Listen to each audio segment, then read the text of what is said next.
Change your heart, change your life, change the planet. Somebody's using my little container as a bed. Oh, sweet little boxo kitten. Good morning, everybody. I'm just waking up. This is what I look like when I've slept. I know I'm all puffy and tired looking because I am. I actually feel worse when I sleep, believe it or not.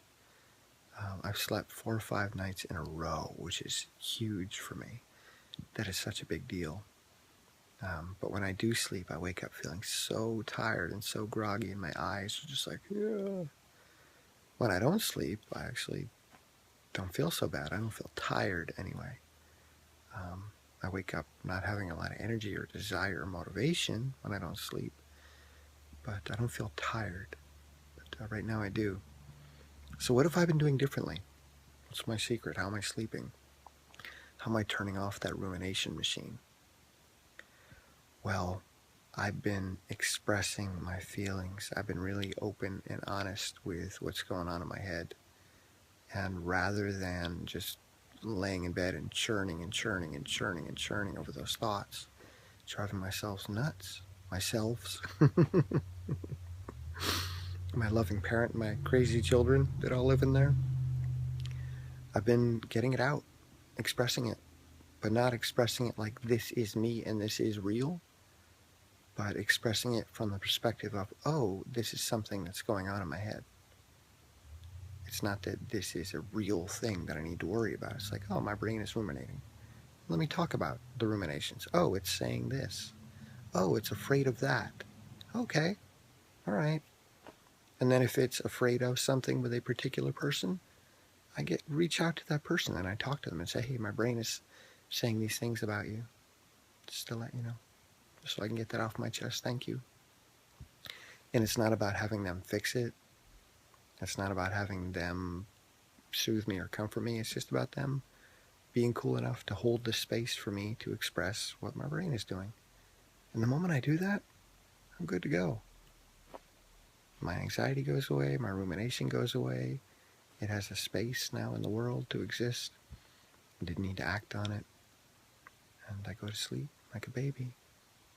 Like a big puffy baby. Okay, I'm going to pull back the covers and start my day. So follow me. All right, Wolfie. You want to go outside and see what we got out there? Here, come on out this way. What do we got? What do we got? Oh, it looks like slush. We got some slush. How does that feel on your feet? Do you like the way that feels on your feet? Do you like that? Oh, I bet that's really wet and nasty, huh? All right, Ruth, let's see how the kale did. Want to see how the kale did? Come on over, let's look at the kale. So we got a bunch of snow last night, but then it rained on top of it and kind of melted it down to slush. That's probably not good for the kale. Let's go take a look. Yeah, see when it gets, oh yeah, when it gets on the ground and gets covered like that, it freezes and dies. So I gotta fluff these up quick before they lose them all. It's kind of a bit of a work to keep this stuff alive in the winter and keep it fresh, but it's worth it. It's a lot cheaper than going to the grocery store and buying it every day. But we did lose a bunch last night. Crap.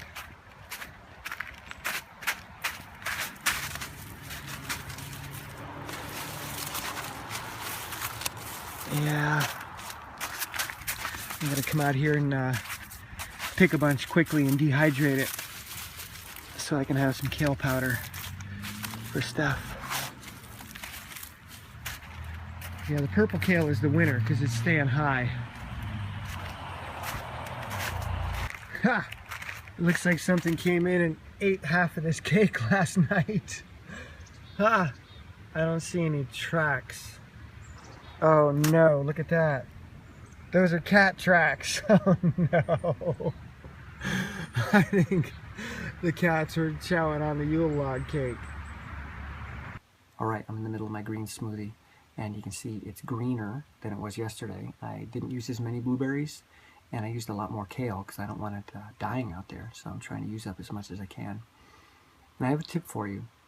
If you have family members, or a spouse, whatever, who's resistant to what you're doing, and you think they might benefit from a green smoothie habit, or a smoothie of any kind habit, rather than telling them that they should try it, or that it would be better for them, or all the tactics you might have tried, because you're going to be met with resistance and defensiveness. This is what I've learned, as I'm sure many of you have as well. So instead of telling people to do it, hey, you should try some of this smoothie, here's what I do instead. I leave the blender on the table. Okay, take the container, put it right in the middle of the kitchen table, fill up my 20-ounce glass, and walk away and go do my thing. And I had 34 ounces of smoothie in the blender before I poured this, so minus 20, there's 14 left in the container, and you can see the marks on there.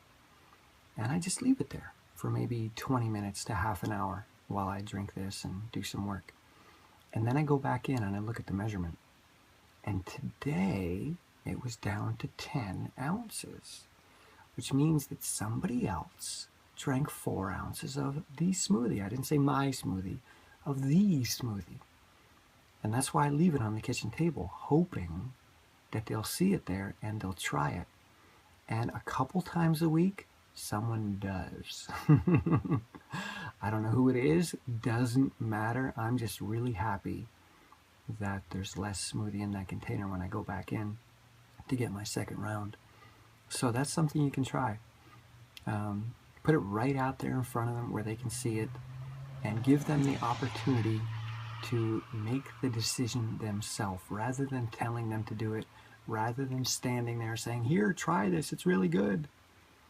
Let them do it on their own. Let them come to that conclusion on their own. So give that a try and let me know how it goes. All right, I'm off to have a Skype chat with Ellen Livingston now, who's one of my favorite people on earth. She's another Woodstock Fruit Festival pioneer, and she's about to go off to Costa Rica to host a retreat down there. So we're going to have a good chat, and maybe, if she's willing, I'll record some of our talk and I'll put it up here. Okay, gotta go. Bye.